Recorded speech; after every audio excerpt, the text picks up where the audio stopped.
Hello, Hey Boomer listeners. I am your host, Wendy Green, and I promise that with every Hey Boomer episode, you are going to feel inspired in some way. You may feel inspired to recognize your relevance when you hear some of the stories that our guests share. You may feel inspired to try something that you put off for a while, and now you see the opportunity to do that thing into your 60s, 70s, 80s, or even beyond. You may feel inspired by some of the educational topics we cover, which are mostly going to be in the health and wellness area. Or you may feel inspired when you're learning from some of our experts who teach us about finding that peace within or accepting the stage of life that we're in now and still recognizing that we are relevant, useful human beings that have a lot left to give. So those are my promises to you as Hey Boomer listeners.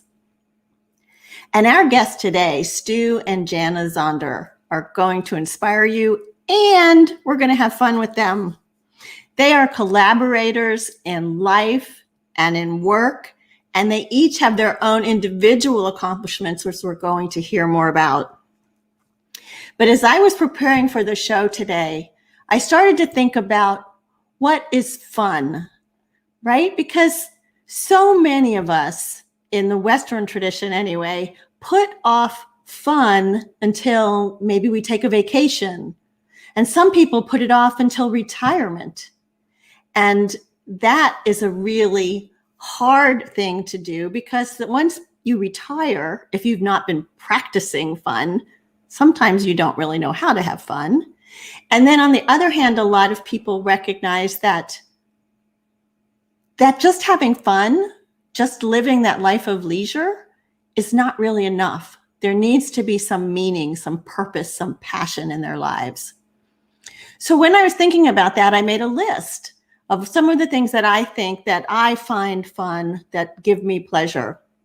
And on that list, I had dancing, and I had hiking, and I had listening to music, working in my garden, growing my vegetables, and my flowers, spending time with my friends and family, and doing this, which is maybe work, but work is fun for me. And I think work is also fun for Stu and Janna, which you're going to hear more about.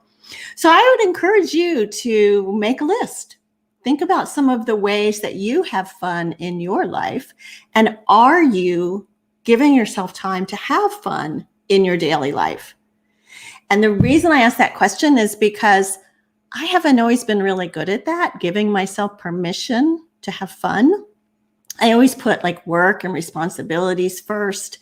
And I think part of that is the way I was raised.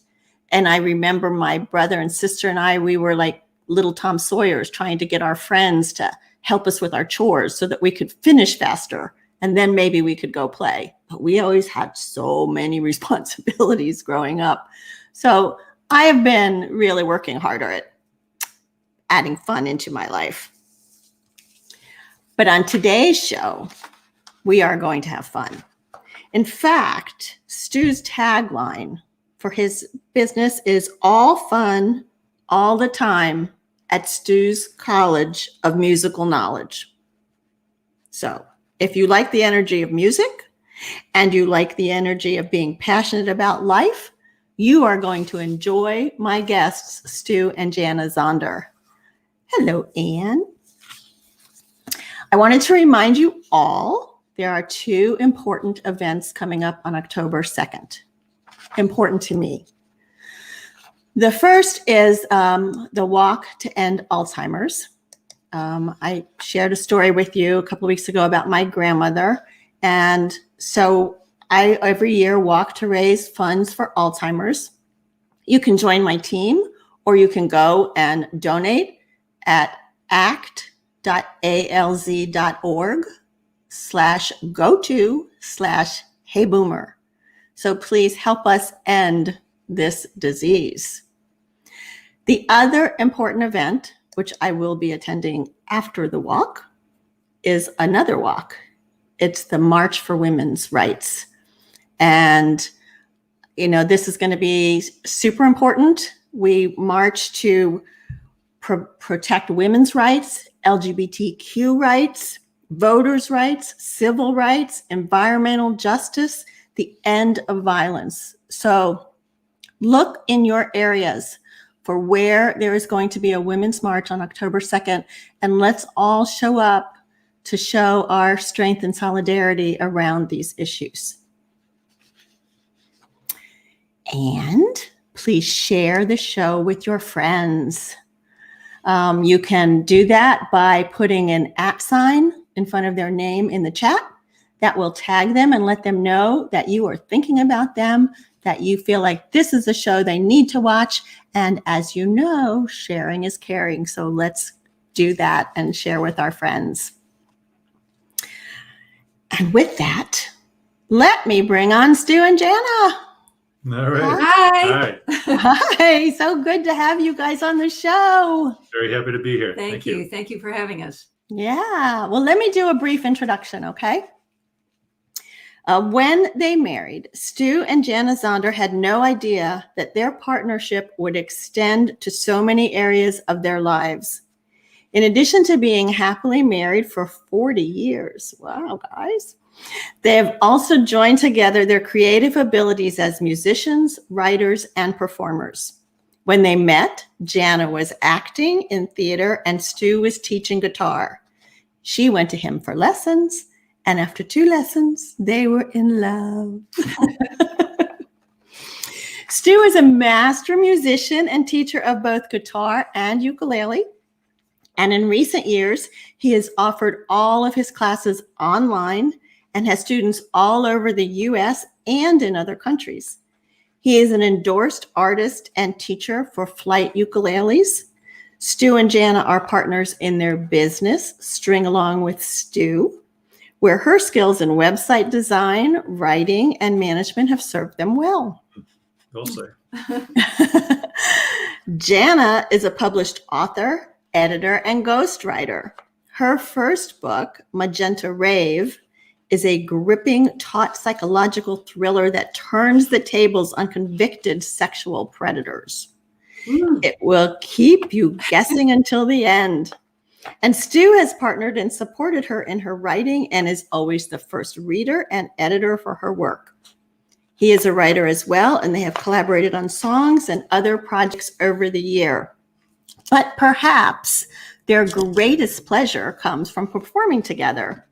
They both sing, play guitar and ukulele. And before the pandemic, they performed as a musical comedy duo. We're going to get to see some of that. And they performed in venues across the country, and they perform in house concerts, which sounds like so much fun. I'm going to have a house concert after the pandemic is. We'll be there. Yes. Stu and Janna have continued to grow in their individual pursuits and as an artistic team. And as part of the baby boom generation, it has surprised them that they are enjoying this time of life so much.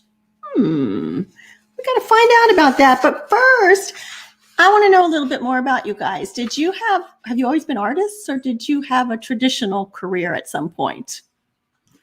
Well, I think we've all always had artistic tendencies that, like many good parents, try to get them out of us, you know. Right. We've always going in that direction. But we both had very straight careers, yes. So what did you do? well, I was in the mortgage business for 16 years, and I did, I'd say I did reasonably well, but didn't really enjoy it very much. I always knew there was something else I should be doing. But I was brought up to think that making X amount of dollars was the goal, and doing something that is traditional is the goal. And I never really believed you could make a living or be happy just teaching music. And I was wrong, because I found out what happened with me was I was working for JP Morgan Chase at the time of the banking problems in 2008, and was laid off with about 1,100 other people the same day. And it was one of the best days of my life, because I was burnt out of the mortgage business and ready for something new. And shortly after that happened, Jan sat me down and said, "So here we are, you're 55 years old. What do you want to do? What do you want to do?" And we talked about it, and I said, "I want to teach music. I want to teach guitar." At the time, it was just guitar, because I was not aware of the beauty of the ukulele. And we also had a recording studio in our home. So we were living in Asheville, North Carolina at the time. So we started making demos for people and CDs for people in our home, which was great fun.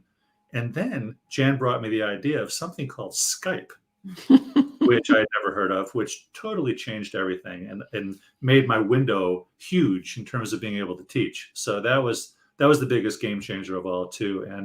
And I've never looked back. I've never been happier. Yeah. I'm doing what I'm supposed to do now, and I'm delighted.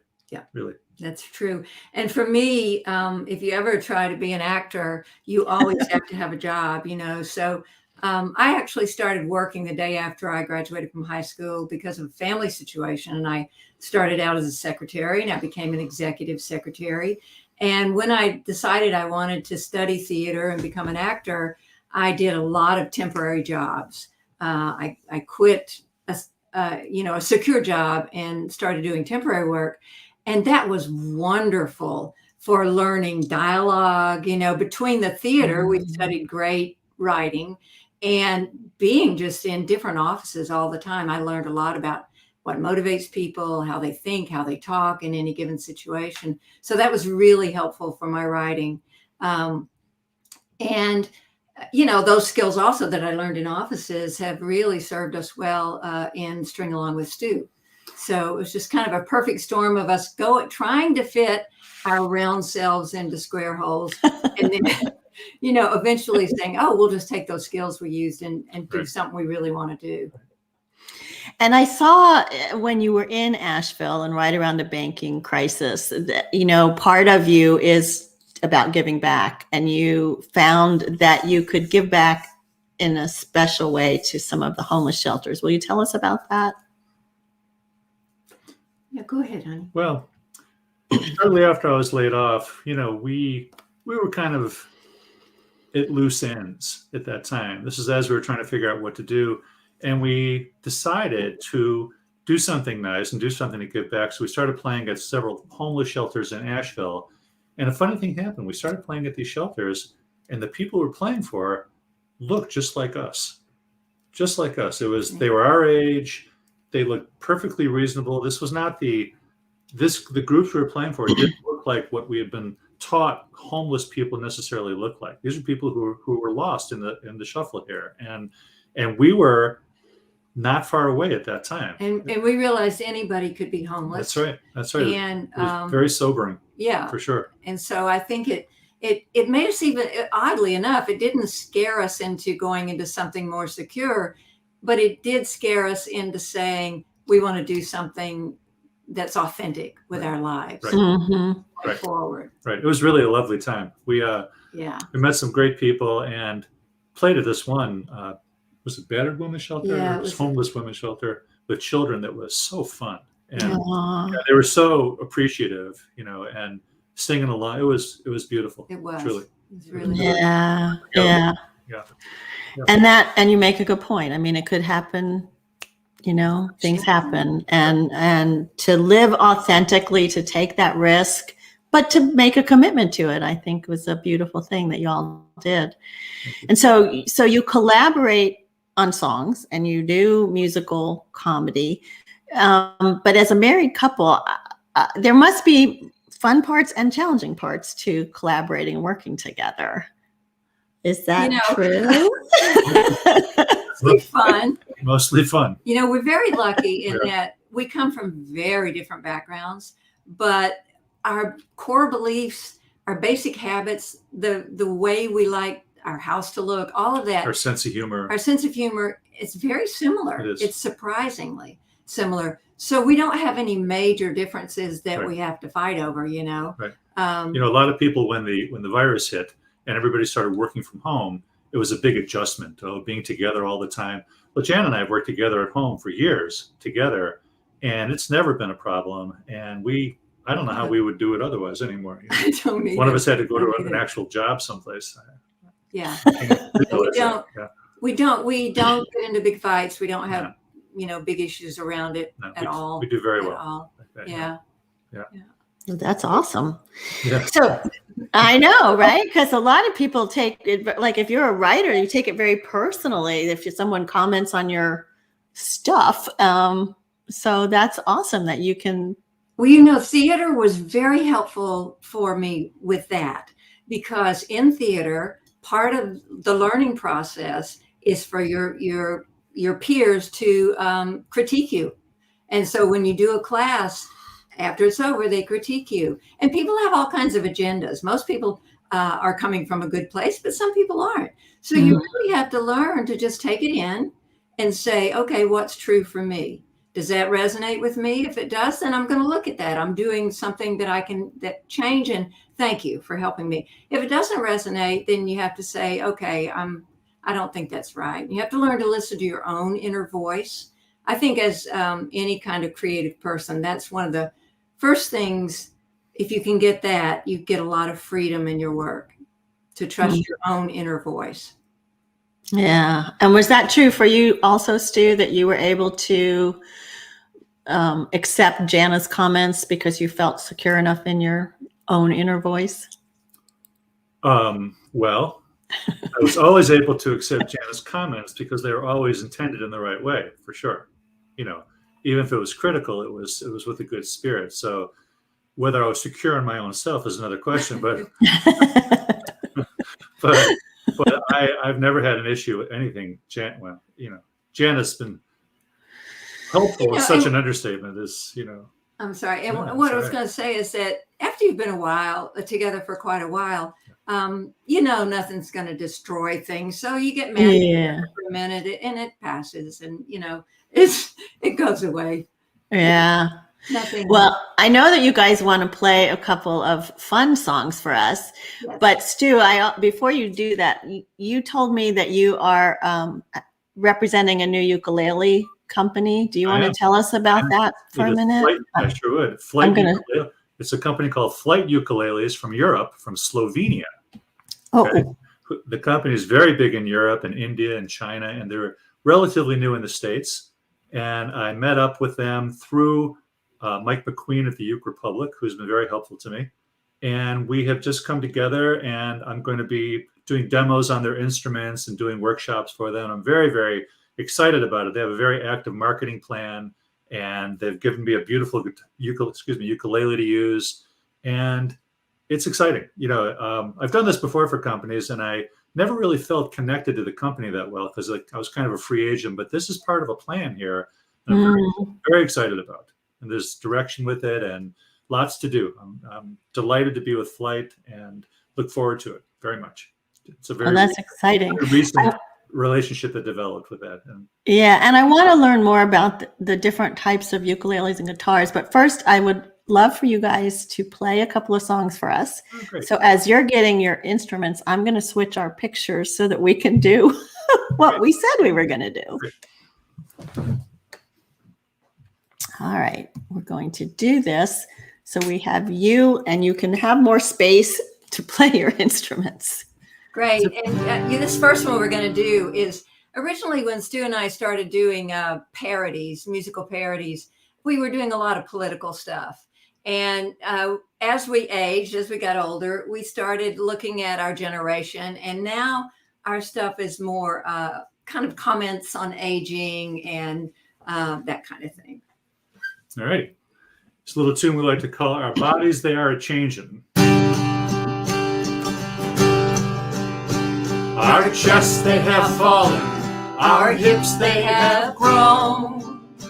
Where once there was hair, now there is none. We want younger bodies instead of our own. Our priorities are rearranging. So we can't be afraid if we want to get laid. For our bodies, they are a-changing. Our ears, they are ringing. Our stomachs, they moan. Now there's a jowl where there once was a bone. Our food goes unsalted. We've got kidney stones. Our priorities are rearranging. Just joining the health club won't do it alone. For our bodies, they are a-changing. Yeah.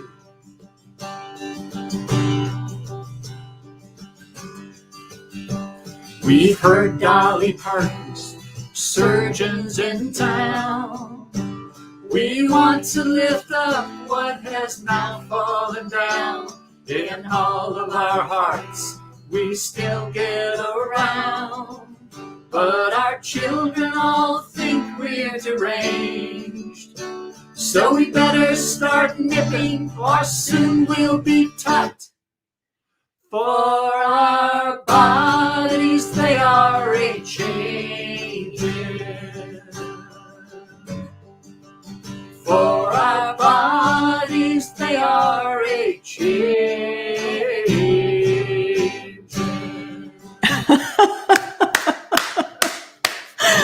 That was so much fun. No wonder you guys never fight. You're laughing too much. You gotta laugh, you know, it's happening to everybody. You gotta laugh. Yeah. Well, you know, Wendy, I was asked to give a special message to someone out there by my dear friend, Katharine Hepburn. Oh. So I just want to say, Norman, you old poop. Don't you know you're my knight in shining armor, darling? When I get home, we'll get on that old horse of yours and we'll ride. I love it. That was very good. So you have another one from one of my favorite TV shows back in the day. Would you like to introduce it? Sure. Yes. This is the couple that defined our generation, the family that defined our generation, Archie and Edith. And this is their theme song. Boy,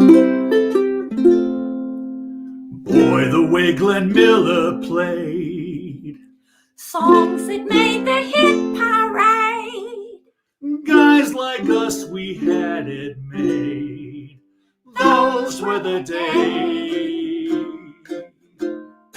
And you knew who you were then. Girls were girls and men were men. Mister, we could use a man like Herbert Hoover again. Didn't need no welfare state. Everybody pulled his weight. G.R.O. LaSalle ran great. Those were the days.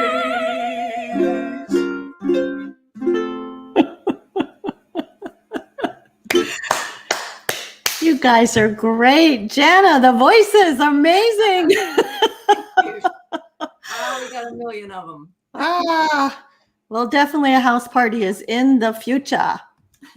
So let me join you back on the full screen, which means you have to get closer again. Okay. I don't mind. So I'm curious about the guitars and the ukuleles. Like, I guess I always thought of a ukulele as, you know, that little Hawaiian instrument that they played, and it wasn't very musical. But are there, obviously you make great music with it, but are there different types of ukuleles? Like there are different types of guitars? Well, there are a lot of different makes of ukuleles, but there's also different sizes. But in answer to your comment, I was the same way. It wasn't even Hawaiian music as much as I was given the experience of seeing Tiny Tim. Tiny Tim. When we were young, right? Which was a mixed experience. You know? I mean, it was entertaining, but it was kind of bizarre at the same time. And it wasn't something that attracted me to ukulele like watching, you know, Jimmy Page play guitar might have been. You know, it didn't have the same appeal. Until several years ago, I had an experience where a family member wanted to learn how to play. She was very young, and she wanted to actually learn how to play guitar. And she was too young, so I suggested the ukulele. Got her one, got me one, started messing around with it, and realized I had no idea how much fun and what beautiful music you can really make on a ukulele. And it's been it's been the musical surprise of my life to stumble literally upon the ukulele, and it has doubled my business, literally. So Really? Ukulele is so popular right now, and it's so great for children, but also for seniors, I would say more students over 55 or 60 than any other age, because it is very, very player friendly, and it doesn't have that painful breaking it in part of learning how to play that guitar has. It's much easier. And it's very lightweight. And for people who may be dealing with arthritis or different issues with their hands, the strings are very easy to press. There's only 4 of them. It's small. It fits small hands. That's right. So for people of our generation, it is a great stringed instrument. Just great. And it's expensive too, compared to guitars. Yeah. And I know my mother, shortly after my father died, she started taking ukulele lessons. She realized that singing was not her forte, but learning to play the ukulele was fun for her. She enjoyed that. But a lot of people always wanted to play. I have a lot of students. I've always wanted to play an instrument, or I played something when I was a child. It wasn't a good experience, and the enthusiasm around ukuleles is stunning. Yeah, truly, really. There are lots of groups, lots of informal ukulele groups, meetups, people who get together. Right. Yeah, it's wonderful. Wow. Yeah. Well, I have a couple of people that are watching saying they want to start playing ukulele. So I'm going to tell you guys how to get in touch with Stu if you want to take some lessons. Let's switch gears for just a moment, though, because we did mention that Janna is also an author, and you have that book, Magenta Rave, out. So would you give us a brief summary or an idea of how you got into writing this book? Absolutely. This book, I think, is a little bit before its time. It was published in 2013, and that was just before the Me Too movement and Girl with the Dragon Tattoo. I was a big fan of thrillers and mysteries and, fast-paced, plot-driven books. But at some point, I've been interested in women's rights and women's equality all my life. So at some point, I really got tired of woman always as victim, woman pleading for help, not able to take care of herself and all that. And this story just kind of came to me fully formed. So it's a novel about revenge. It's a woman, or you don't know who it is, actually, at some point, who takes on kind of her cause is to take care of or to get revenge on sexual offenders who've been released from prison too early in her mind. And she's a master of disguise. So we have wonderful roles for women in this book. And there are 2 detectives who are trying to solve this case. And this perpetrator is a master of disguise. So they don't know if they're dealing with 1 woman or 20 women. And, the feedback that I've gotten from my readers is that can't put it down. It just grabs you on the first page and takes you all the way to the conclusion. And that was really what I wanted to write. I set out to write something that was entertaining and fast-paced, that would shine a light on the sexual abuse of women and children. And it sounds like it might be so gritty and difficult, and there are some difficult passages. It centers around a therapy group, survivors group. But there's a lot of humor in it. And I've had women tell me who have been, who are survivors of sexual assault, that it's very cathartic for them. Maybe they have to be a certain distance from it or something, but it's been very cathartic for them. So, that's pretty much the book. Here's a picture of it. There's the cover. Wait a minute. There it is. There we go. Yeah. And it's on Amazon. And you can go there and read the reviews. There's some wonderful reviews of it. And it's also in ebook form. And should we tell? Yes, tell. We have a dynamic young producing team who we're in early talks to perhaps make this into a limited series or a movie. Wow. It's all very preliminary. We don't know if anything will come of it, but yes, fingers crossed. It's exciting. That is exciting. And you're working on a second book, is that right? I'm working on a completely different second book that actually started as a memoir. And, ended up being kind of a coming of age tale. And I'm in rewrites right now. But, well, you know, I intend to finish it. Well, that's exciting. So much creativity in this group.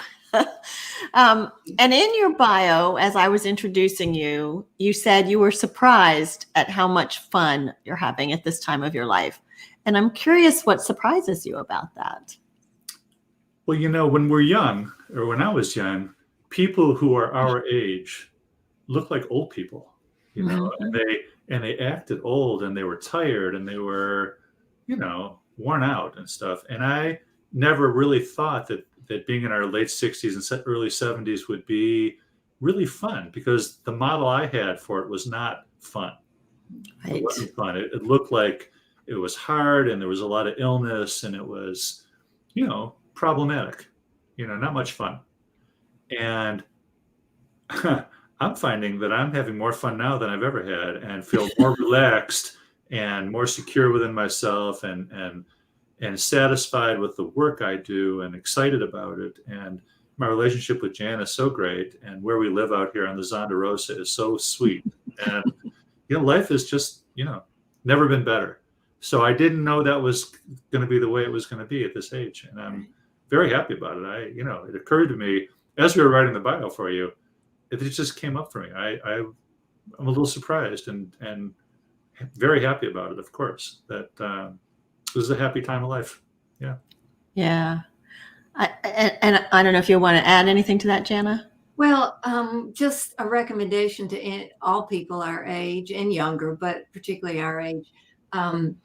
I think art of any kind, like if you look at what am I interested in? What have I always liked to do? Did I like to draw as a kid?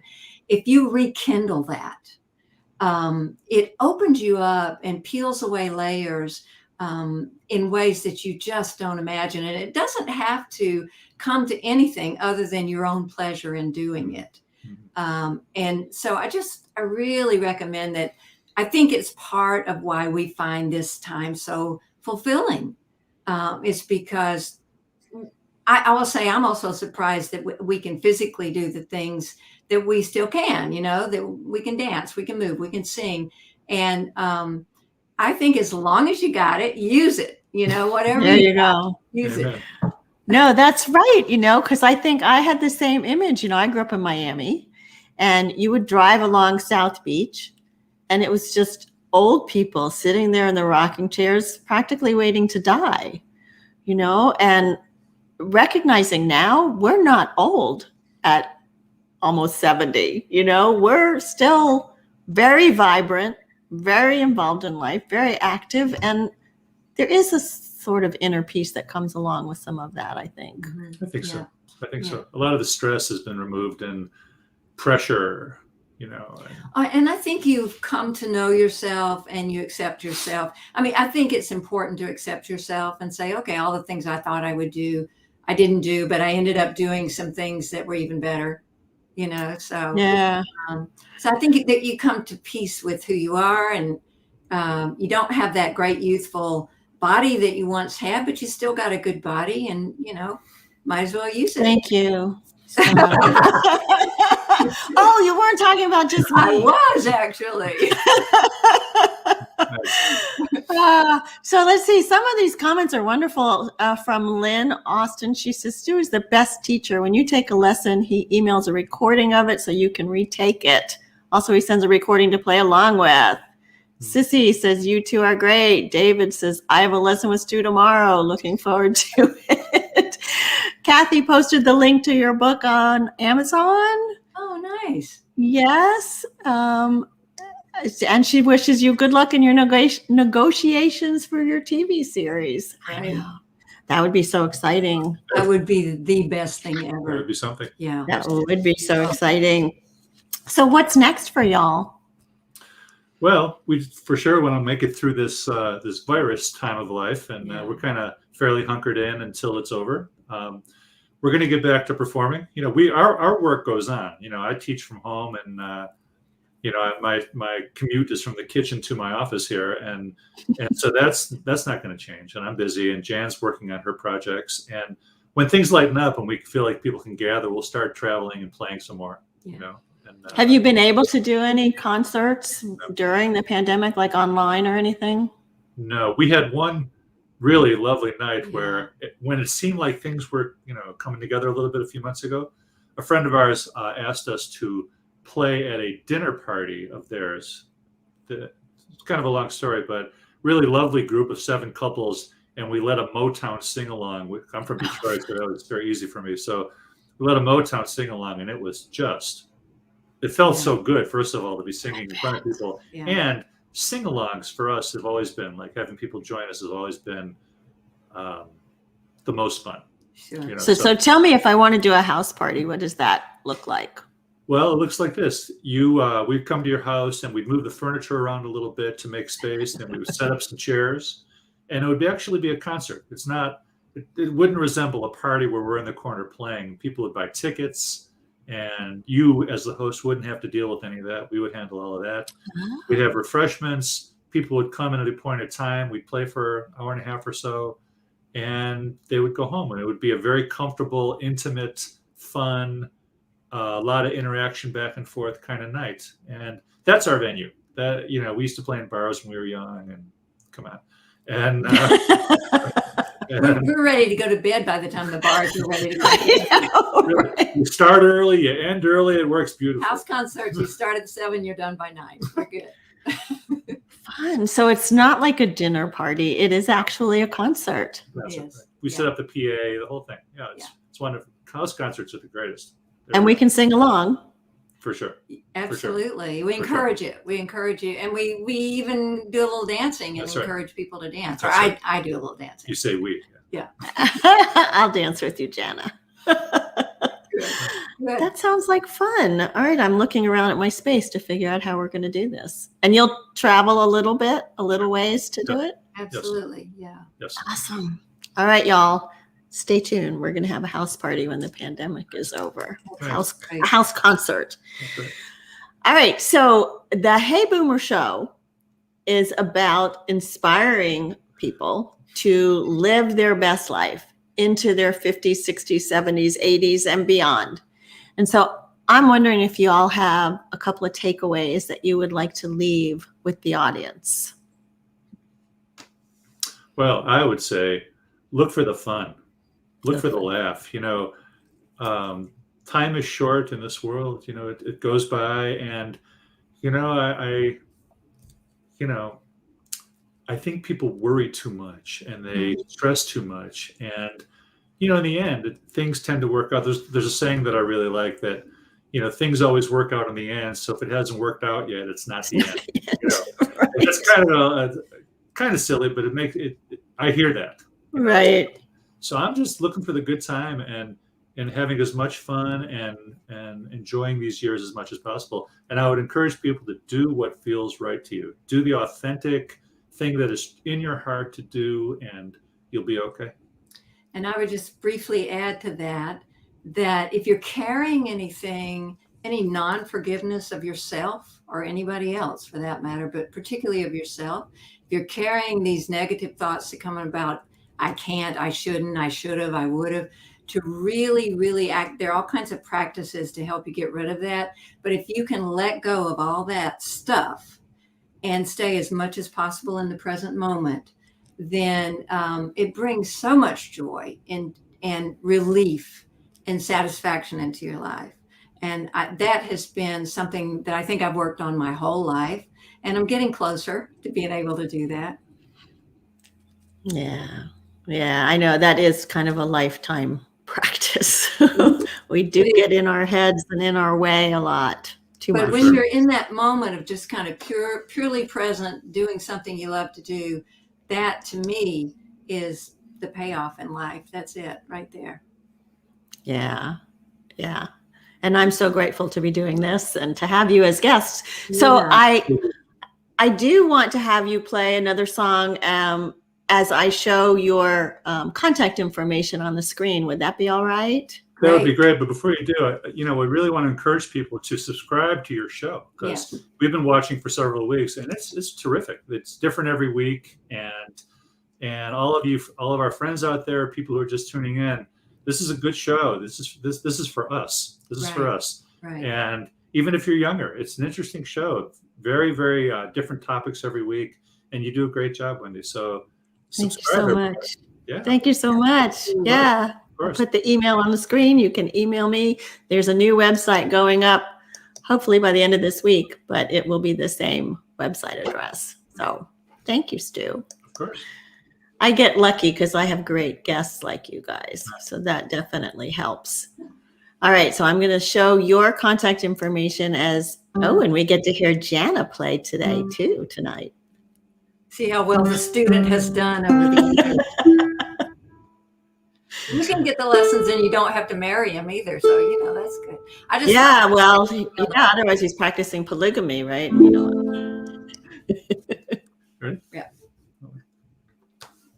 All right. Here we I go. think I'm in tune. Ready?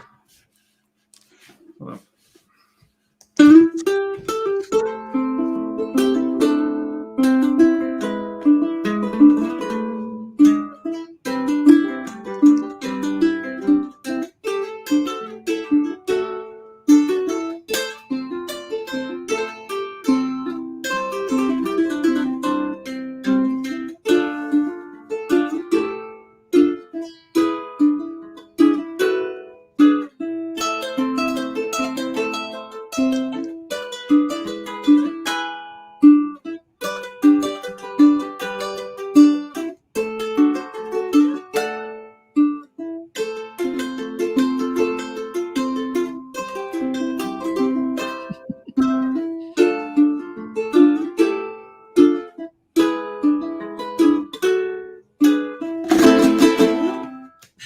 Wow, that's awesome.